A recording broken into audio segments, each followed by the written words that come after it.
Adam Duncan Harris has been the Peterson Curator of Art and Research at the National Museum of Wildlife Art in Jackson, Wyoming since 2000.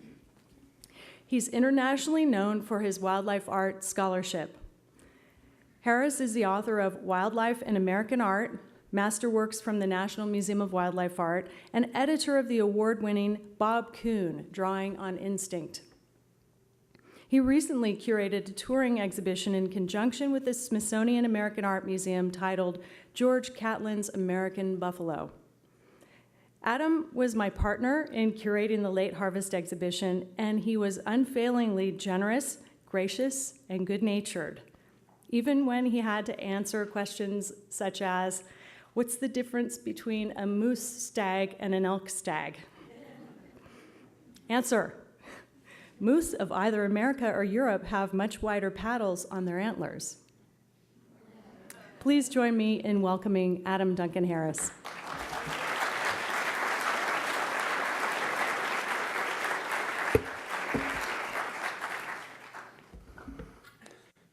Thank you all so much for being here and for having me come and talk to you this morning. It was a great and fun collaboration, really driven by the creative and wonderful ideas that Joanne brought to us and David a year ago, or at least a year ago, came to visit us in Jackson. I always like to start off with a picture of the museum because I go to different places around the country, and many people have been to Jackson Hole, which is right below Grand Teton National Park and Yellowstone National Park, and oftentimes they've driven past our museum. And so I always like to say, next time, don't drive past it. Come on in. It's right on the way into town. It's a beautiful building, much like yours.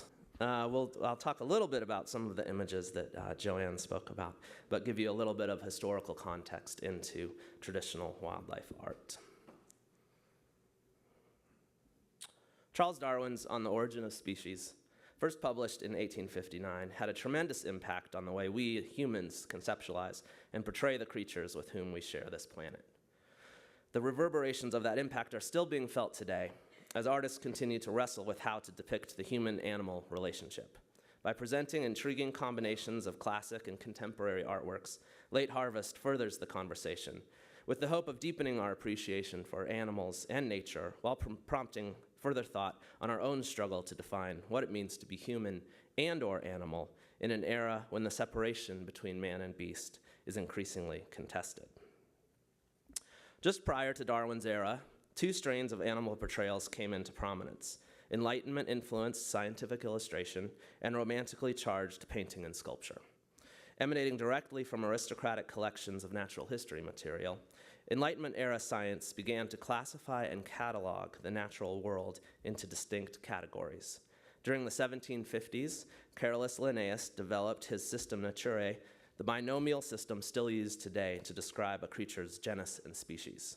According to Louise Lippincott and Andreas Bloom, curators of Fierce Friends, Artists and Animals, a great exhibit that appeared at the Carnegie Museum in Pittsburgh and the Van Gogh Museum in Amsterdam, natural history artwork produced during this time valued, quote, clear outline, pure coloring, firm modeling, order and regularity, and precision, end quote. And you can see that exemplified by the artwork on the left. Artists generally created images of specimens in static profile, depicting an animal's most characteristic attributes for ease in identification and to aid comparisons. So you could tell that the creature on the bottom was different from the creature on the top, particularly by, say, the width of its paddles, a good identifying feature. Artists working in this vein were often using specimens in aristocratic collections, the quality and age of which varied greatly. So artists might be creating a very precise rendering of a seriously compromised specimen. On the other end of the spectrum, from the Enlightenment era's emphasis on reason and rationality, came Romanticism, which stressed the importance of the imagination and intuition as a way of living in greater harmony with nature, or at least as a way of tapping into the power of the natural world. The difference between Romantic and Enlightenment ideals can be broken down into dichotomies: heart versus head, nature versus civilization, emotion versus intellect. Romanticism produced powerful, emotionally laden works by the likes of George Stubbs, Edwin Landseer, and Eugene Delacroix. The work created by these artists aimed to elicit an emotional response from human viewers using animal actors. Romantic artists relied, for the most part, on animals in menageries or zoos as models for their artwork and did not conduct much, if any, field work. In Endless Forms, Charles Darwin, Natural Science and the Visual Arts, Diana Donald remarked that Darwin's description of the ferocity and struggle inherent in nature likely grew from the popularity of romantic renderings of animals in deathly struggles by the likes of fellow Englishmen, Stubbs, Landseer, and other artists of the era. One of the best-known Romantic artists was and still is French sculptor Antoine Louis Barye, whose bronzes feature prominently at museums such as the Louvre, the Musée d'Orsay, the Metropolitan Museum of Art, and we have a couple of our own at the National Museum of Wildlife Art. Barye broke new ground in the Paris Salon of 1831 with his sculpture Tiger Devouring a Gavaille, which is a kind of crocodile-like creature. Prior to that, animals were not considered suitable subjects for serious works of art of the type favored by the conservative French Academy. Barye's success gave birth to a legion of animal sculptors who became known as animaliers. Based on close study of animals in Paris's Jardin des Plantes, coupled with cues from his own fertile imagination, Barye's beautifully muscled wrestling sculptures of animals in battle, like jaguar devouring a hare pictured here, proved immensely popular in Europe and America during and after his lifetime. His work epitomized a vision of nature as an epic struggle between species, a cultural trend that clearly influenced Darwin as he formulated his theory of natural selection. In 1859, Darwin published his seminal book on the origin of species. A product of his time, Darwin took part in the era's growing penchant for exploration of foreign locales and direct observation of nature. Darwin's famous voyage on the Beagle to the Galapagos Islands gave him the opportunity to observe animals in the wild. That experience and the information he gleaned helped him develop his revolutionary ideas about evolution, behavior, and natural selection. Darwin's vision of life on Earth drastically changed human perception of our relationship to our animal brethren. And here you can see the artist has done a cartoon of Darwin holding a mirror up to the monkey so that they can compare how alike they are. And indeed, Darwin's theory was derogatorily referred to as monkey theory. And how dare you say that we are the same, as monkeys and these other animals on our planet. Darwin called into question the belief held by many that humans were divinely placed on Earth with the animals and land as our dominion.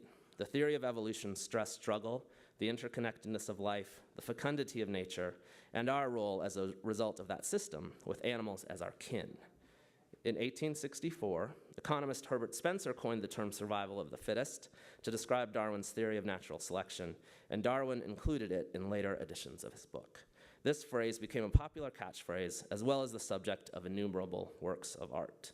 I'm sure you've all seen a painting called Survival of the Fittest. One of the first artists to be directly influenced by Darwin was painter Joseph Wolff. In his massive and dynamic canvases, Wolff helped collapse the divide between art and science, between collections-based anatomical renderings and romantic visions of epic battles. Donald wrote that Wolff's depictions of animals were transformed by Darwin, producing the first truly ecological vision of life in the wild. And I love this piece because it's so, you think about the fecundity of nature, and that this image just screams that. There's things growing everywhere, it's lush and verdant, and there's animals interacting within it. So Wolff's work melded a keen naturalist knowledge, born of many hours studying skins and specimens in collections like London's Museum of Natural History, with a post-Darwin prerogative to observe and depict animals in their natural habitats, showing how animals might actually exist somewhere out there in the wilderness. Describing this penchant, Wolff said, "The great thing I always aimed at was the expression of life. Life, life, life." Wolff consciously differentiated his work from other artists of the time, saying, "The scientific work consists merely of portraits of single figures. I was never satisfied with this, but tried to express action and life, to make the animals do something by which you could give the picture a name. I made a distinction between a picture in which there is an idea and the mere representation of a bird." Wolff's painting, Gyrfalcon's Attacking a Kite, exemplifies this point. Gyrfalcon's is not only full of the dynamism and emotion characteristic of the best romantic renderings, but also contains the latest scientific knowledge of anatomy and behavior. aiding and adding an additional layer of meaning and content to the composition. This wolf masterwork adds yet another element, a human one, to its narrative. Two trained falcons, note the tresses on their legs, attack a larger kite. All are depicted in the final stages of falling out of the sky. What Wolfe became so good at was going beyond the first level of battling creatures to tell a broader story, often one based on Darwin's notions of the fecundity of life. In addition to the fully developed sense of foliage and vegetation, in the lower left corner of the canvas, we see a rabbit darting quickly away as the birds come crashing to the ground. There's actually two rabbits. Including humans in the equation points to our own role in the struggle for existence and the interconnected nature of all living things. In the late 1800s, Paul Meyerheim, instructor at the Academy of Art in Berlin and a noted painter in his own right, told his students when they were creating the background for a painting, "Do like I do. Place pieces of hard coal on the board, sprinkle sand in between, and you have the perfect desert." You don't have to go out into the nature and see anything for yourself. You can just make it up. In the post-Darwin era, this cavalier attitude towards painting an animal habitat would soon expire. In the 19th and early 20th centuries, a new school of artists developed that took the lessons they had learned in European art academies out into the field. Primary among these artists were Richard Friese, Wilhelm Kunert, Carl Rungus, and Bruno Lillefors, who we like to call the Big Four because they've had such a great influence on artists working after them and even today. During this time, artists depicting wildlife were hard-pressed to rely on taxidermied mounts or zoo animals alone. Field experience became a necessity as a way to fully know an animal and be able to faithfully record it in painting or sculpture. In addition, dramatic scenes of animals in combat gave way to often quieter depictions of animals in nature. As a mature artist, Friese was known for paintings of red deer, moose, and bison, animals he was privileged to see on royal hunting preserves in Germany. In Deer in a Forest Glade, Friese depicted Pasha, a large stag shot by Kaiser Wilhelm II in 1910. The Kaiser commissioned Friese to paint Pasha, as the Kaiser had last observed him pawing at the ground, preparing a bed for the night. The emphasis on recording the stag in its habitat, performing a natural behavior, has clear ties to Darwin's theories and shows how deeply ingrained his vision of nature had become by the early 1900s. Kunert and Carl Rungus took instruction from Meyerheim and Friese in Berlin before forging careers and specializations of their own. Kunert was the first academically trained artist to specialize in African wildlife, taking safaris to Africa in 1891, 1905, and 1911. European colonial expansion into Africa, in particular, made Kunert's journeys possible. His experiences seeing animals in the wild added an unprecedented measure of veracity to his paintings. He studied and sketched his subjects in the field and then returned to Germany to create massive canvases like African lions. Kunert's lions were among his most highly regarded work, and he became known as Lion Kunert. Karen Wonders noted that in Kunert's day, imperial expansion into Africa resulted in exotic animals being hunted and represented as symbols of power. The king of the jungle was the top prize for any aspiring hunter, and having a representation of the stately creature hanging amidst a display of trophies connoted even more power unto its owner. Carl Rungus, slightly younger than Kunert, came to specialize in the wildlife of North America, thanks to an invitation from his uncle to come to America for a Maine moose hunt in 1894. Unsuccessful during their first season, he decided to stay for an additional year. Rungus quickly made New York City his home base and studio, traveling to the American and then Canadian Rockies almost every summer and fall for the rest of his life to hunt and sketch wildlife.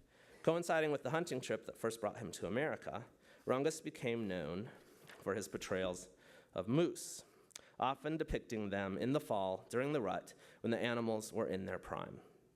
His early paintings of moose mating rituals tended towards romantic survival of the fittest narratives. This is even called survival of the fittest, with images of male moose battling each other for the prized female. Later, after spending so much time in nature with animals, his depictions became gentler and perhaps more realistic of what he encountered while out in the field, like this beautiful piece. While the drama inherent in Darwin's writings on the struggle for existence, continues to provide subject matter for wildlife work.